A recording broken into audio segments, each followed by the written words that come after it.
Hidup TV mempersembahkan Oase Rohani Katolik yang dibawakan oleh para imam Keuskupan Agung Jakarta. Selamat menyaksikan.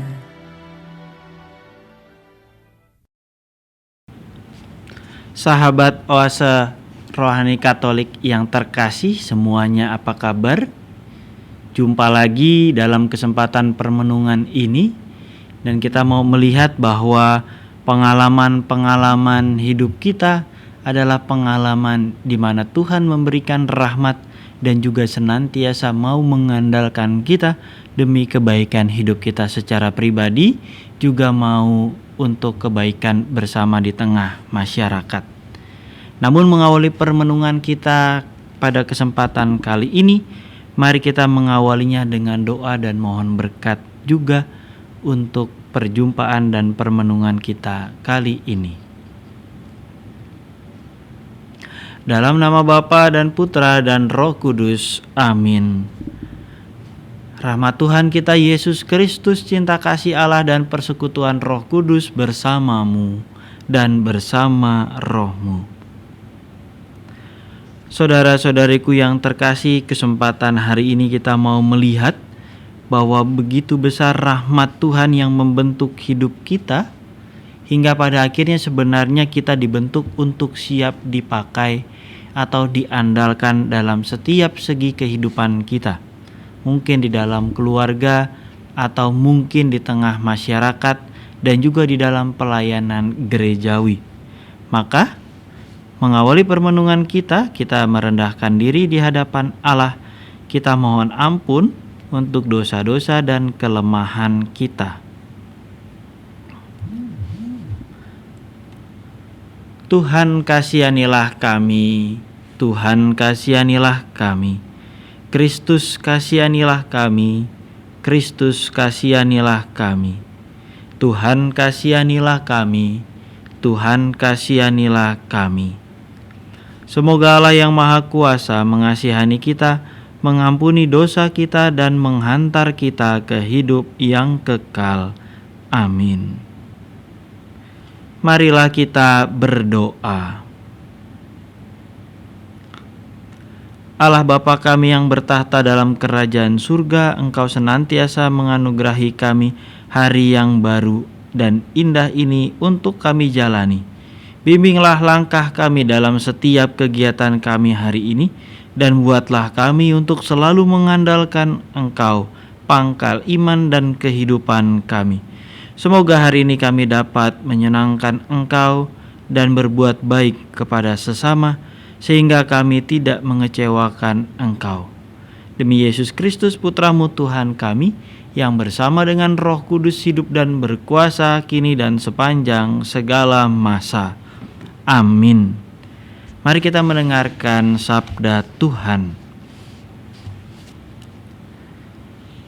Bacaan pertama diambil dari kitab Yeremia bab 17 ayat 5 sampai 10.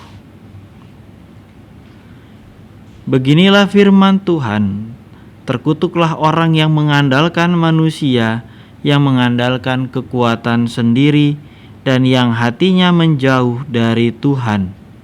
Ia seperti semak bulus di padang belantara. Ia tidak akan mengalami datangnya hari baik. Ia akan tinggal di tanah gersang, di padang gurun, di padang asin yang tidak berpenduduk. Diberkatilah orang yang mengandalkan Tuhan, yang menaruh harapannya pada Tuhan. Ia seperti pohon yang ditanam di tepi air, yang merambatkan akar-akarnya ke tepi batang air, dan tidak mengalami datangnya panas terik. Ia seperti pohon yang daunnya tetap hijau, yang tidak khawatir dalam tahun kering, dan yang tidak berhenti menghasilkan buah. Betapa liciknya hati, lebih licik daripada segala sesuatu. Hati yang sudah membatu, siapakah yang dapat mengetahuinya? Aku, Tuhan, yang menyelidiki hati dan menguji batin, untuk memberi balasan kepada setiap orang setimpal dengan hasil perbuatannya. Demikianlah sabda Tuhan. Syukur kepada Allah. Mazmur tanggapan dengan referen: berbahagialah orang yang menaruh kepercayaannya pada Tuhan. Berbahagialah orang yang menaruh kepercayaannya pada Tuhan. Berbahagialah orang yang tidak berjalan menurut nasihat orang fasik, yang tidak berdiri di jalan orang berdosa, dan yang tidak duduk dalam kumpulan kaum pencemooh, tetapi yang kesukaannya ialah hukum Tuhan, dan siang malam merenungkannya. Berbahagialah orang yang menaruh kepercayaannya pada Tuhan. Ia seperti pohon yang ditanam di tepi aliran air, yang menghasilkan buahnya pada musimnya, dan daunnya tak pernah layu. Apa saja yang diperbuatnya berhasil. Berbahagialah orang yang menaruh kepercayaannya kepada Tuhan. Bait pengantar Injil. Terpujilah Kristus Tuhan, Raja mulia dan kekal. Terpujilah Kristus Tuhan, Raja mulia dan kekal. Berbahagialah orang yang setelah mendengar firman Tuhan, menyimpannya dalam hati yang baik dan menghasilkan buah dalam ketekunan. Terpujilah Kristus Tuhan, Raja mulia dan kekal.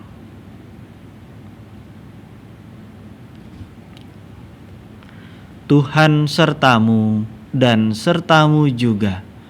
Inilah Injil Yesus Kristus menurut Santo Lukas. Dimuliakanlah Tuhan. Sekali peristiwa Yesus berkata kepada murid-muridnya, ada seorang kaya yang selalu berpakaian jubah ungu dan kain halus, dan setiap hari ia bersukaria dalam kemewahan. Dan ada seorang pengemis bernama Lazarus, badannya penuh dengan borok. Ia berbaring dekat pintu rumah orang kaya itu dan ingin menghilangkan laparnya dengan apa yang jatuh dari meja orang kaya itu. Malahan anjing-anjing datang dan menjilati boroknya. Kemudian matilah orang miskin itu, lalu dibawa oleh malaikat-malaikat ke pangkuan Abraham. Orang kaya itu juga mati, lalu dikubur. Sementara menderita sengsara di alam maut, ia memandang ke atas, dan dari jauh dilihatnya Abraham dengan Lazarus duduk di pangkuannya. Lalu ia berseru, "Bapa Abraham, kasihanilah aku. Suruhlah Lazarus mencelupkan ujung jarinya ke dalam air dan menyejukkan lidahku. Sebab aku sangat kesakitan dalam nyala api ini." Tetapi Abraham berkata, "Anakku, ingatlah, engkau telah menerima segala yang baik semasa hidupmu, sedangkan Lazarus segala yang buruk. Sekarang ia mendapat hiburan, dan engkau sangat menderita. Selain daripada itu, di antara kami dan engkau terbentang jurang yang tak terseberangi, sehingga mereka yang mau pergi dari sini kepadamu, ataupun mereka yang mau datang dari situ kepada kami, tidak dapat menyeberang." Kata orang itu, "Kalau demikian, aku minta kepadamu Bapa, supaya engkau menyuruh dia ke rumah ayahku. Sebab masih ada 5 orang saudaraku, supaya ia memperingatkan mereka dengan sungguh-sungguh, agar mereka kelak jangan masuk ke dalam tempat penderitaan ini." Tetapi kata Abraham, "Ada pada mereka kesaksian Musa dan para nabi. Baiklah, mereka mendengarkan kesaksian orang itu." Jawab orang itu, "Tidak, Bapa Abraham. Tetapi jika ada seorang yang datang dari antara orang mati kepada mereka, mereka akan bertobat. Kata Abraham kepadanya, jika mereka tidak mendengarkan kesaksian Musa dan para nabi, mereka tidak juga akan mau diyakinkan, sekalipun oleh seorang yang bangkit dari antara orang mati. Demikianlah Injil Tuhan. Terpujilah Kristus.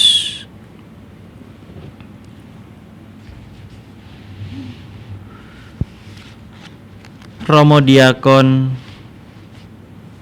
para suster bruder, Bapak Ibu, saudara-saudari, teman-teman muda dan anak-anak yang terkasih, para sahabat Oase Rohani Katolik yang setia, semoga selalu dalam keadaan tetap sehat, penuh dengan semangat, berlimpah sukacita dan kegembiraan bersama dengan keluarga dan orang-orang yang dicintai. Tadi kita sudah mendengar dua bacaan hari ini yang kita mau merenungkan bersama-sama.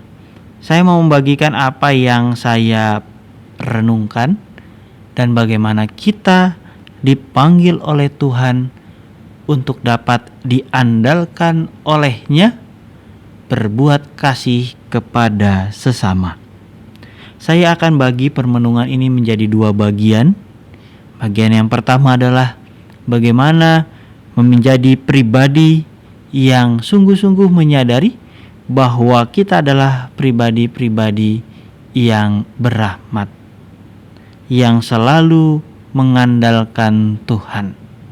Lalu nanti di bagian yang kedua, kita mau melihat bahwa diri kita itu adalah diri atau pribadi yang diandalkan Tuhan, dan kadangkala tantangannya itu banyak.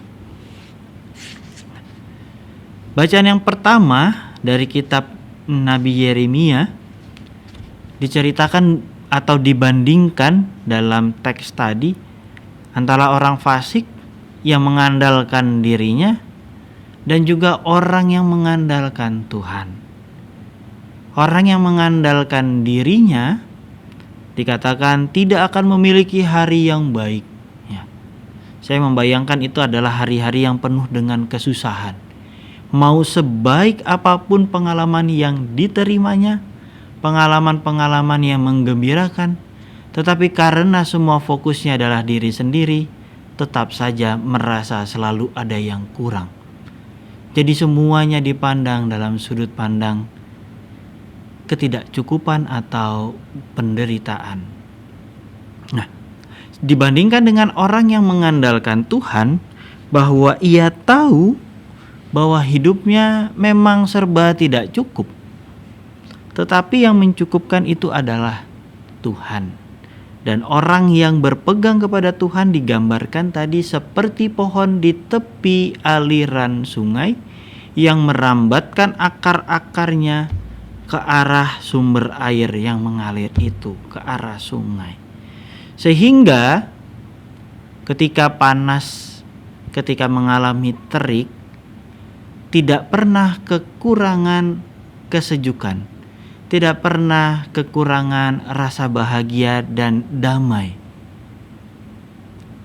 Pohonnya tetap mengalami panas, tetap mengalami terik matahari, tetap buahnya diambil oleh orang, tetapi itu tidak menjadi pengalaman yang harus diderita, ya, harus dihindari, tetapi diterima karena ada hubungan terus-menerus antara sang pohon dengan sang sumber. Itu adalah gambaran kita yang mengandalkan Tuhan. Saya mau mengajak kita merenungkan bahwa dalam hidup kita sehari-hari, kita adalah pribadi-pribadi yang memiliki rahmat itu. Ya, kita berusaha menempatkan diri kita dekat dengan aliran sungai. sama ketika saya naik gunung, ya. Salah satu tempat yang difikirkan oleh kami sebagai satu tim itu bukan nanti spot fotonya di mana. Nanti di puncak kita foto ya. Supaya kita bisa posting di sosial media bahwa kita sudah naik gunung ini, gunung yang lain dan segala macam. Tidak untuk itu. Yang dipersiapkan dan selalu dicari itu adalah sumber air. Nanti di pos berapa ya ada sumber air? Di pos berapa ya kita bisa ambil air itu? Jadi kita bisa ukur dari start bawah sampai dengan pos tersebut kita masih bisa minum air. Nanti di pos tersebut kita ambil air itu lalu kita lanjut lagi sampai puncak dan kembali. Jadi orang tidak mengalami kekhawatiran akan kekurangan minum. Terutama kami waktu itu, saya dan teman-teman angkatan saya. Sehingga kita bisa mengukur air yang bisa kita pakai dari sini sampai sana, jerigen yang kita bawa harus berapa banyak dengan adanya sumber air. Tapi kalau misalnya kebetulan gunung itu tidak ada sumber air atau sumber airnya itu hanya ada di kaki gunung, ya mau nggak mau kita harus bawa minuman atau botol atau jerigennya lebih banyak. Tetapi kalau di tengah-tengah atau dekat puncak ada sumber air ya sudah. Pengalaman ini adalah pengalaman yang saya rasakan ketika naik gunung, yang kalau diibaratkan dalam bacaan pertama, sebenarnya sumber air itu selalu mengalir. Hanya kadangkala kita cuek, ya.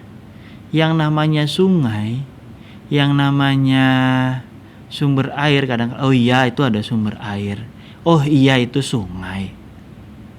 Tetapi kadangkala kita kurang peduli untuk mendekatkan diri kita kepada sang sumber itu sendiri. Nah, di bagian yang pertama, saya mau mengajak kita semua menyadari betul-betul sebenarnya kita itu adalah pribadi-pribadi yang selalu disertai oleh Tuhan dengan begitu macam caranya. Nah, kita ini diundang dan diutus menjadi pribadi yang diandalkan oleh Tuhan untuk mewartakan Injil. Tetapi kitanya kan juga perlu memupuk diri, memupuk iman, ya, menemukan kebahagiaan, dan terlebih menemukan siapa Tuhan untuk kita. Sehingga yang kita wartakan itu adalah Tuhan yang betul-betul kita alami.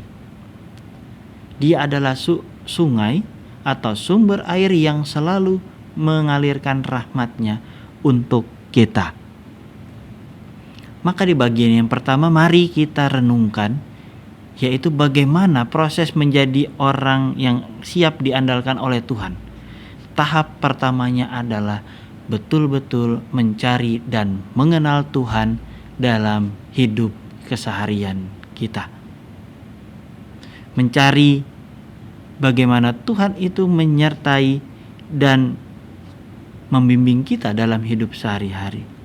Setidaknya mari kita merenungkan, ya, momen-momen apa saja atau pengalaman-pengalaman apa saja yang membuat diri saya berkembang dari yang dulu sampai sekarang. Ya. Waktu kecil saya selalu dibangunkan pagi oleh mama dan papa saya. Menyesakan sekali untuk seorang anak kecil, tetapi ketika masuk seminari harus bangun pagi, sudah terbiasa, aman, tenang-tenang saja tinggal di seminari, tidak mengalami kesulitan bangun. Misalnya seperti itu. Kita bisa melihat momen-momen apa saja yang membuat kita berkembang. Yang kedua, momen atau pengalaman apa saja yang membuat kita mengalami situasi sulit. Entah itu putus asa, marah, kesal, cemas. Momen-momen apa saja? Ya, mungkin di tengah situasi pandemi, mau ke gereja walaupun bisa, tetapi masih takut. Nah, bisa saja itu. Atau bisa cari yang lain. Kebetulan di tempat kerja sudah bekerja maksimal, tapi kok masih selalu dipandang kurang. Ada apa dengan saya? Ada apa dengan lingkungan kerja saya? Lalu yang ketiga itu adalah bagaimana saya melampaui proses-proses itu, melampaui pengalaman-pengalaman itu. Ya. Bukan cuma pengalamannya saja sekarang yang diingat, tetapi bagaimana saya bisa menjalani itu. Bahwa sampai sekarang hari ini kita bisa hidup bahagia, tenang dengan segala pergumulan dan tantangannya. Berarti ada pengalaman di masa-masa lalu, baik itu menggembirakan dan tidak menggembirakan, sudah kita lalui, sudah kita jalani. Tetapi permenungannya adalah, kok bisa ya saya seperti itu? Kok bisa ya saya melampaui itu? Maka pertanyaannya adalah, how? Bagaimana semua itu bisa saya lewati? Nah, Bapak, Ibu, dan saudara-saudariku yang terkasih, proses bagaimana kita mampu menjalaninya sampai hari ini kita bisa hidup dan mendengarkan sabdanya terus-menerus, di sana ada proses bersama Tuhan. Mari kita cari. Masa lalu kita itu adalah sebuah sejarah, yaitu histori. Ya, hanya masih kecil. Tetapi ketika kita mengenangkan dan mencari Tuhan di dalam hidup kita, itu juga masih history. Tetapi haknya sekarang besar. Ya. History dengan hak kecil itu adalah pengalaman-pengalaman harian kita, tempat kita mencari Tuhan. Sehingga pengalaman kita akan menjadi history dengan hak yang besar. Sejarah tentang Dia, tentang Tuhan. Maka, saudara-saudariku yang terkasih, bagaimana kita bisa diandalkan dan mampu mengandalkan diri kita, menyadari bahwa kita adalah pribadi yang berahmat? Pertama-tama adalah mencari dan mengenal Tuhan. Supaya apa? Supaya kita mengenal atau bisa menempatkan diri kita dengan baik. Semoga kita semua seperti bacaan pertama tadi, menjadi pohon di tepi aliran sungai. Akarnya dekat dengan sang sumber, batangnya penuh dengan nutrisi, daunnya berwarna hijau, buahnya pun banyak dan bisa dinikmati. Hidup TV mempersembahkan Oase Rohani Katolik yang dibawakan oleh para imam Keuskupan Agung Jakarta. Selamat menyaksikan.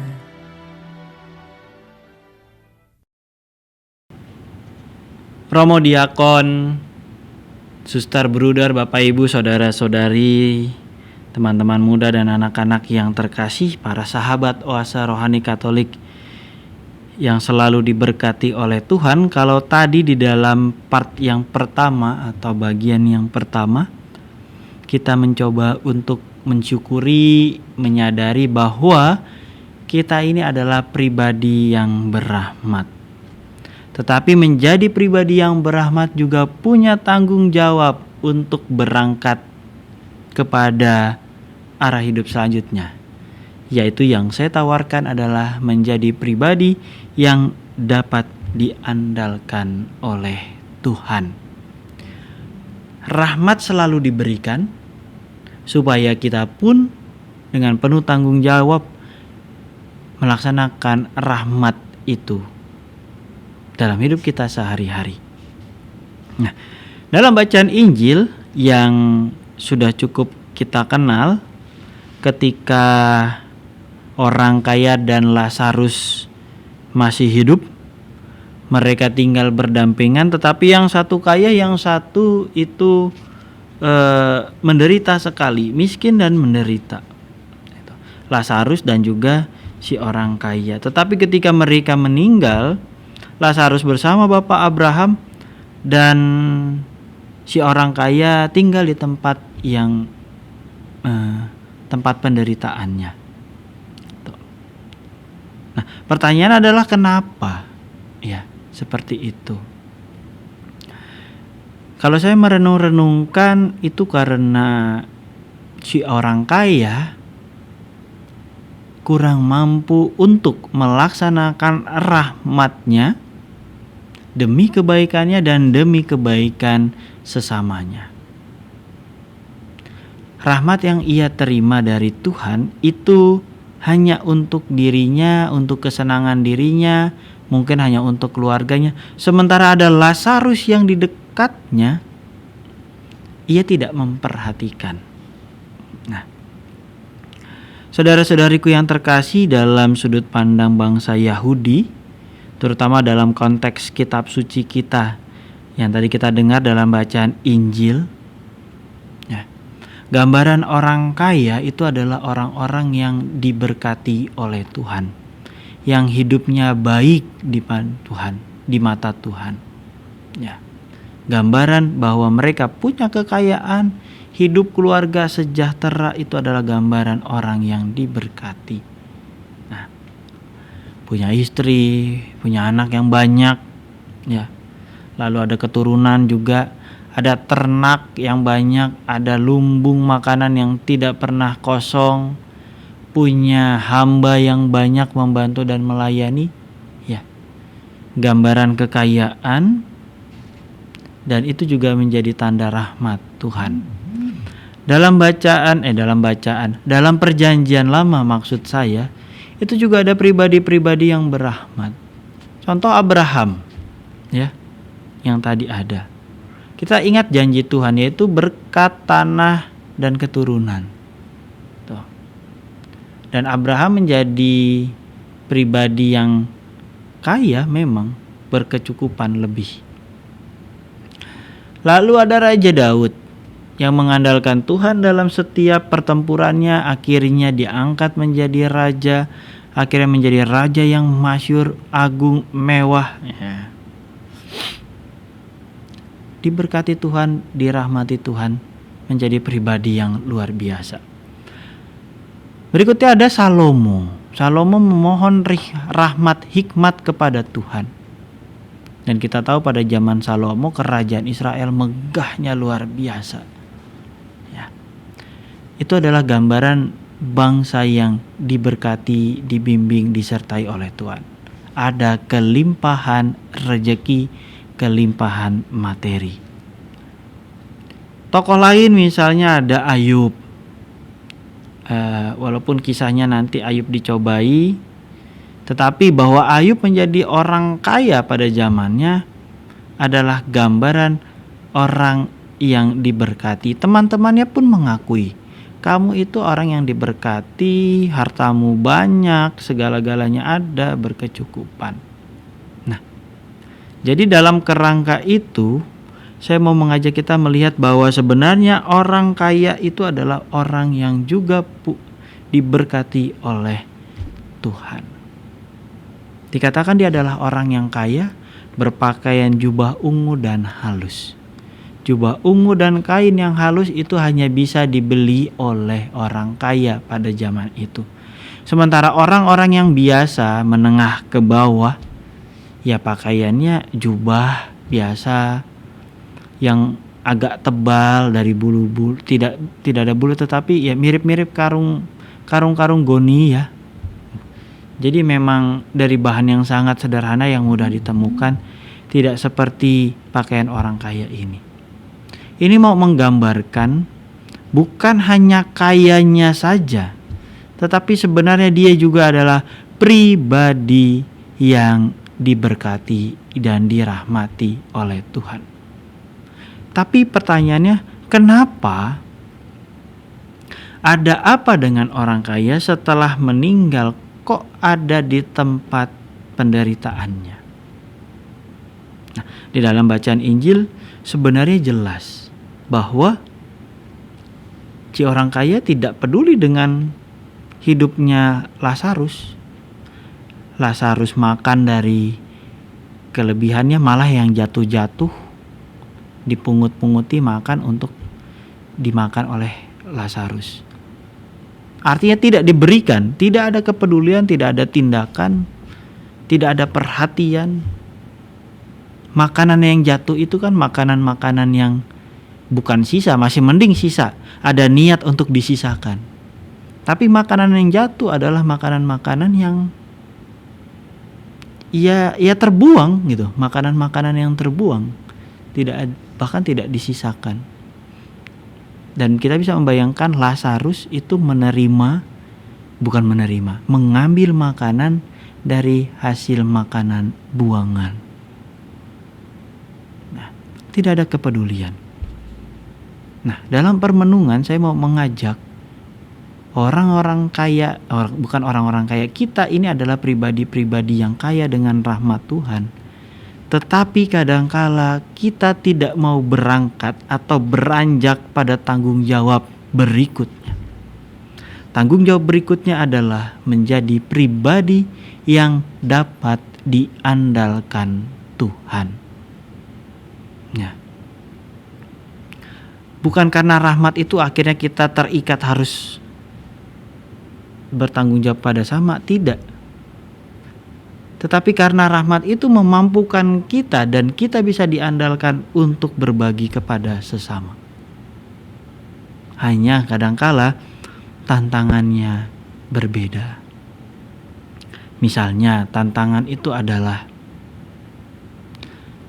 selain kita mengandalkan Tuhan, kita juga mengandalkan hal-hal yang lain, bahkan kadangkala di atas Tuhan. Misalnya mengandalkan pikiran kita. Iya nih, pandai, pintar, cerdas, luar biasa, bisa menyelesaikan masalah-masalah dengan baik. Ya. Kemampuan berpikir kita kadangkala juga menjadi satu andalan, bahkan melebihi Tuhan. Yang kedua adalah misalnya kemampuan berpikir sudah, berbicara, berkomunikasi. Karena sekarang zaman dan eranya networking, orang berjejaring satu dengan yang lain, bukan hanya soal sosial media tetapi juga sistem kerja. Kemampuan berkomunikasi itu juga sesuatu yang sekarang bisa diandalkan. Wah, saya bisa dekat dengan si A, saya bisa dekat dengan si B, saya bisa dekat dengan si C. Saya bisa mendekatkan antara si A dengan si B. Dengan kemampuan komunikasi saya bisa menyelesaikan masalah atau menjadi solusi untuk perpecahan. Nah, baik, bagus. Tetapi kalau sudah melampaui Tuhan, hati-hati. Contoh lain, kita mengandalkan sekarang uang. Iya. Uang bisa menyelesaikan segalanya. Itu belum tentu.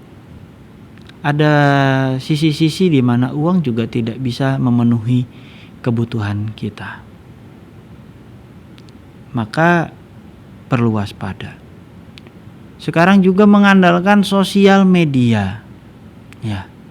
Online shop, atau mungkin sekarang juga ekaristi secara online lewat media-media sosial, jualan juga lewat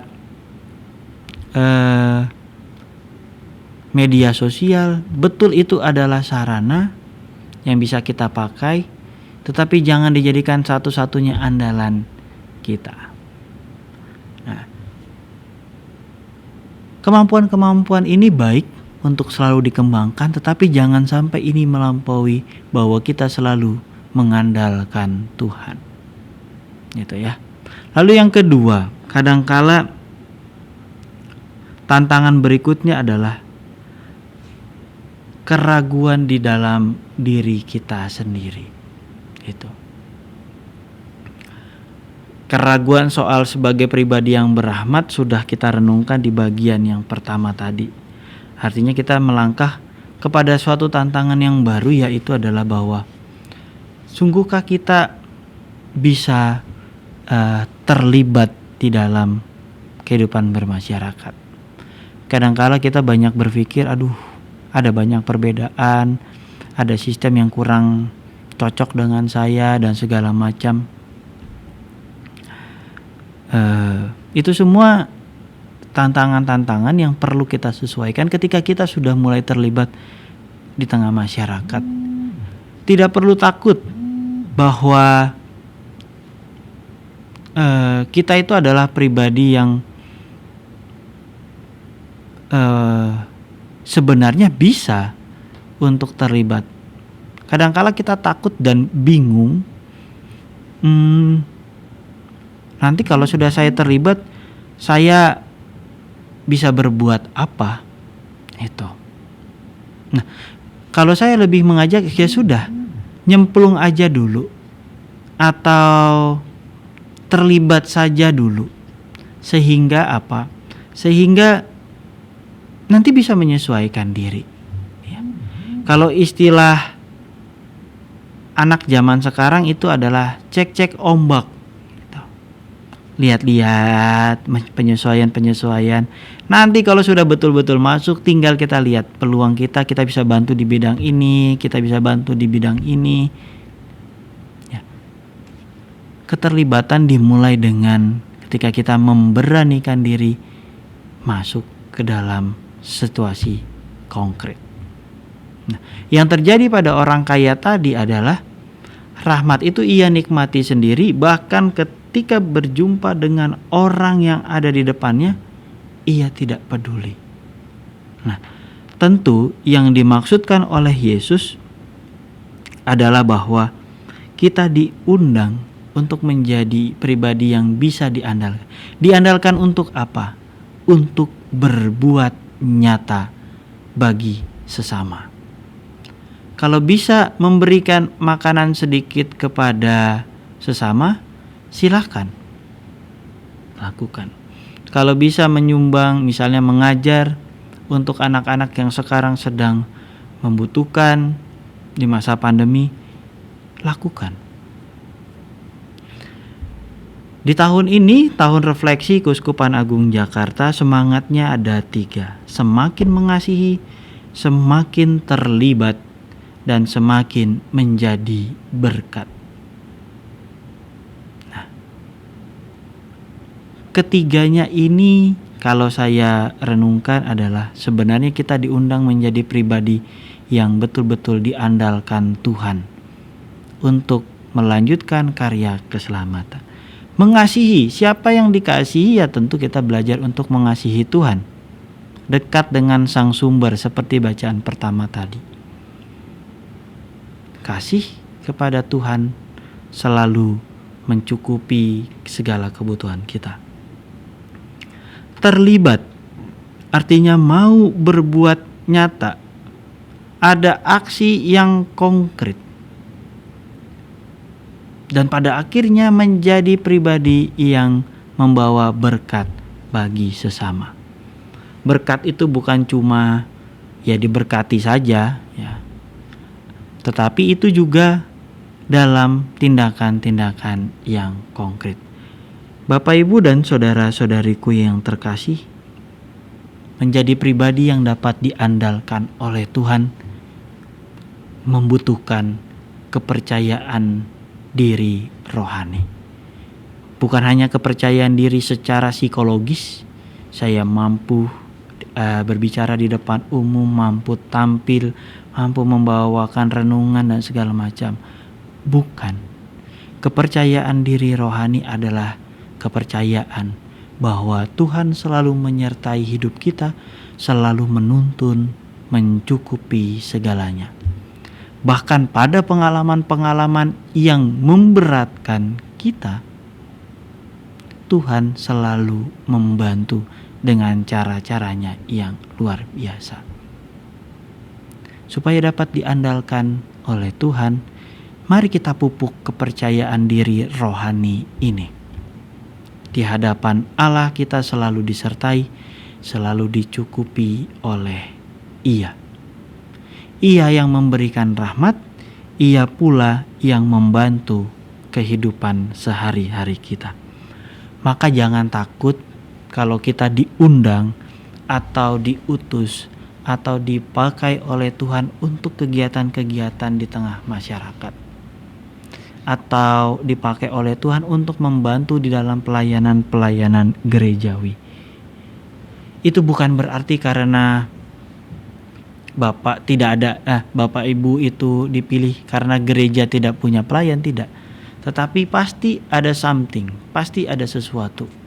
Bapak, Ibu, teman-teman muda dan anak-anak itu dipilih karena Tuhan memang menghendaki kita kerjasama dengan Dia. Maka semoga permenungan hari ini boleh meneguhkan iman kita, menjadi semangat keuskupan tadi, Keuskupan Agung Jakarta, makin mengasihi Tuhan, makin terlibat, makin menjadi berkat untuk semakin banyak orang. Saudara-saudariku yang terkasih, mari kita mensyukuri itu semua, rahmat Tuhan yang mengalir, dan mari kita memupuk kepercayaan diri rohani kita untuk menjadi pribadi yang dapat diandalkan Tuhan di tengah kehidupan masyarakat. Mari kita tutup dengan doa serta mohon berkat dari Tuhan. Marilah kita berdoa. Allah Bapa yang Maha Pengasih dan Penyayang, kami bersyukur karena Engkau senantiasa menyertai hidup kami.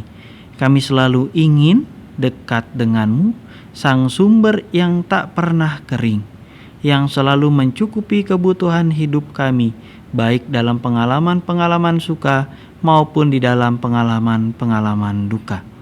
Tuhan, ajarlah kami agar kami mengenal Engkau dan kami semakin percaya kepada Engkau, dan pada akhirnya boleh menjadi pembawa berkat, menjadi pribadi yang dapat Engkau andalkan untuk mewartakan kerajaan-Mu di tengah kehidupan keluarga dan di tengah kehidupan bermasyarakat. Berkati segala aktivitas dan kegiatan kami, semoga semuanya senantiasa seturut dengan kehendak-Mu. Tuhan sertamu dan sertamu juga. Semoga saudara-saudariku sekalian, orang-orang yang kita doakan dan kita cintai, senantiasa dilindungi, dibimbing, dan diberkati oleh Allah yang Maha Kuasa. Dalam nama Bapa dan Putra dan Roh Kudus. Amin. Terima kasih para sahabat Oase Rohani Katolik semuanya. Tetap menghidupi tahun refleksi Keuskupan Agung Jakarta 2021 ini semakin mengasihi, semakin terlibat, dan semakin menjadi berkat. Terima kasih. Demikianlah Oase Rohani Katolik yang dibawakan oleh para imam Keuskupan Agung Jakarta. Tuhan memberkati.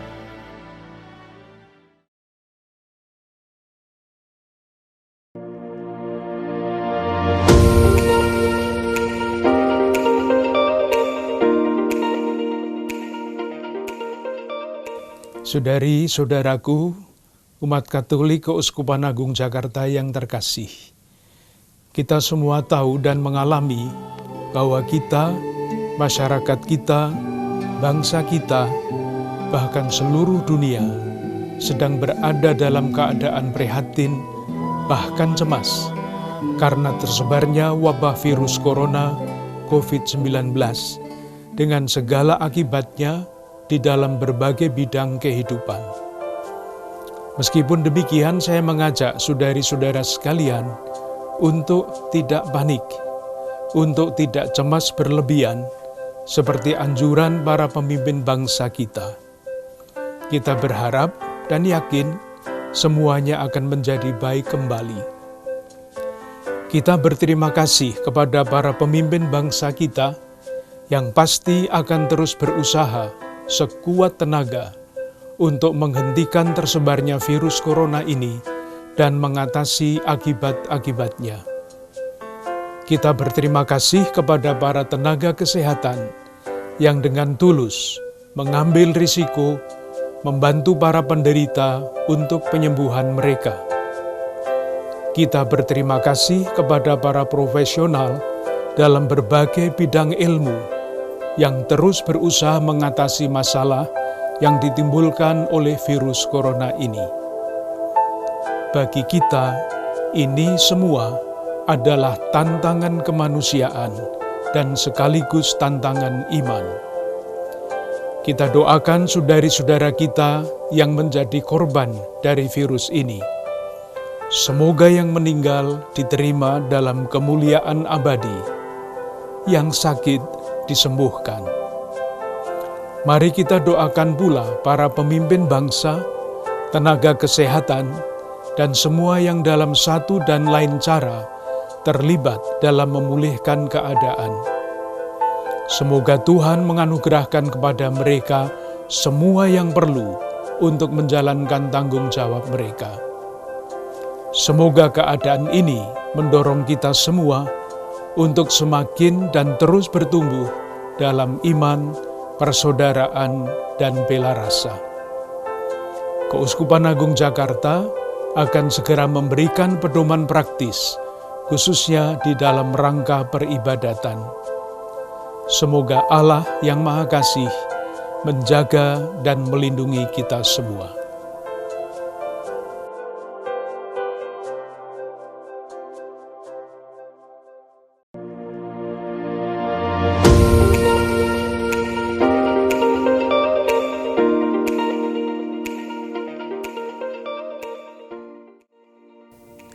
Saudari-saudara umat Keuskupan Agung Jakarta, salam damai kasih Kristus. Saya akan menyampaikan petunjuk praktis aktivitas gerejawi di Keuskupan Agung Jakarta untuk mencegah penyebaran dan penularan virus corona. Pertama, sebelum perayaan Ekaristi. 1. Jendela dan pintu gereja dibiarkan terbuka. 2. Bersihkanlah kursi dan tempat berlutut, meja altar, mik, buku dengan desinfektan. 3. Bagi umat yang berdemam tinggi dan sakit pernafasan, batuk, pilek, sakit tenggorokan, serta mereka yang merasa dapat menularkan, tetap berada di rumah dan memeriksakan diri ke dokter. 4. Sediakan dan minta umat untuk membersihkan tangan dengan hand sanitizer dan pemeriksaan suhu tubuh sebelum masuk gereja. Bagi umat yang bersuhu tubuh 37 derajat Celcius ke atas, diminta untuk kembali ke rumah dan pergi ke dokter. 5. Tidak disediakan air suci di depan gereja. 6. Menyediakan kotak kolekte di depan gereja. 7. Apabila dimungkinkan, silakan untuk melakukan penyemprotan desinfektan di dalam dan lingkungan atau kompleks gereja. Selanjutnya, perayaan Ekaristi. 1. Umat yang sehat dapat tetap mengikuti perayaan Ekaristi di gereja. Bagi yang sedang menderita demam atau sakit pernafasan, batuk pilek, sakit tenggorokan, dan mereka yang merasa dapat menularkan, diminta beribadah di rumah dengan mengikuti perayaan Ekaristi hari Minggu melalui media online. 2. Umat cukup membuat tanda salib mengarah ke tabernakel. 3. Ekaristi diselenggarakan sesingkat mungkin, antara lain dengan ordinarium tidak dinyanyikan, lagu-lagu cukup pembuka, persembahan, dan penutup. Uang kolekte dipersembahkan di kotak-kotak pintu gereja sebelum masuk gereja dan tidak ada perarakan persembahan. Salam damai ditiadakan, penerimaan komuni hanya diperkenankan melalui tangan saja, dan berkat anak ditiadakan. Selanjutnya aktivitas pastoral. Pertama, rapat-rapat sebaiknya via online atau ditunda. Kedua, pertemuan-pertemuan di GKP atau kompleks gereja ditunda. Ketiga, paroki menyediakan bantuan sembako dan multivitamin untuk umat prasejahtera.